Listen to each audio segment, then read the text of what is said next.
Hi everyone, this is Tanya from Psychomoms, and I'm going to show you how I put this envelope mini together on this video. So there's another step through on what this mini looks like, but this might be two-part video if I decorate it too. So in part one, I'll just show you how the assembly works.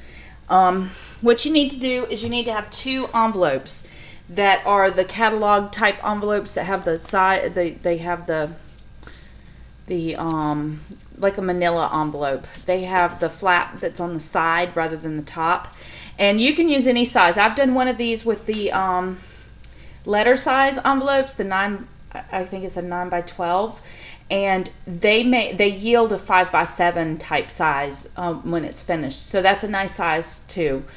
But you can use any size. I've even used key envelopes to make the cutest little micro mini, but it's almost too small to really do anything with. But anyway, this is a good size. I found the 6 by 9, and you can get more bang out of your product with the 6 by 9 as well. These are just the standard yucky yellow colored envelopes that I painted brown, and to me that brown took on like a wood grain look. I don't know if you can see it very well, but what you're going to do is you need at least two of these. You could use more. The thicker you make it, you know, more power to you. But what you're going to need is two of these envelopes, and you want to make sure that they're closed. And before you bind it, you want to cover, if you want to use the regular envelope but then just cover it with paper, you certainly could, but just do that before you do the binding step, because it just makes it so much easier to try and work with if your pages are covered. But I don't cover my envelopes completely, so I'm going to show you how I put it together. If I do cover the envelope completely, I use regular paper, because if you use cardstock, it gets a little bit too thick, and when you're bending it, it just doesn't want to bend right. So by all means, if you want to cover it now. But the way I would cover it if I were going to is I would open this flap, cover the back side, then do the flap separate so that it still hinges and opens and closes. But for this exercise, what you're going to need is two envelopes, and you want to put them together so that the flaps are on opposite ends, and then you want to fold it over and get your edges up tight, and you want to fold it in half. Now, you could use your score pal or your score board or whatever it is, but you're basically just going to fold it in half and crease it really well with your bone folder. Excuse me. Y'all, I always sound like I'm out of breath because I have a lung problem, so bear with me. Then you're going to take a double-sided cardstock, and you want this to be cardstock because it needs to be thick so that it can withstand the weight that you're going to apply to it with the extra paper and things. Don't use regular paper. Paper is just too thin. So I'm going to take and wedge this, take this piece of paper, fold it in half, and score it along the middle section too. And this is cut 6 by 9 as well. And you're going to slip it in between the page.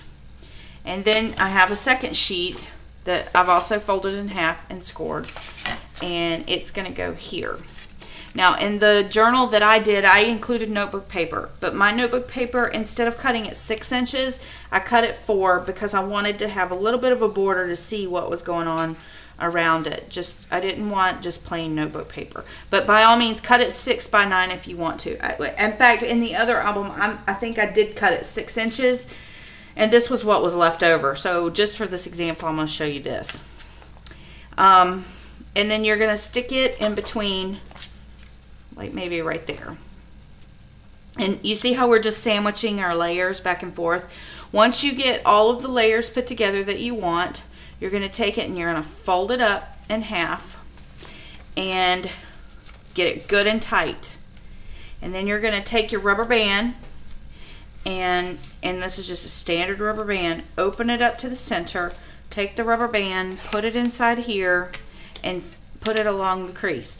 Now, the reason I don't bind this with a Bind It All or any of the jump rings or anything like that is because this is supposed to be a travel journal, or this is supposed to be a journal type thing. And I want to be able to add to it at any time. I want to be able to take away from it at any time.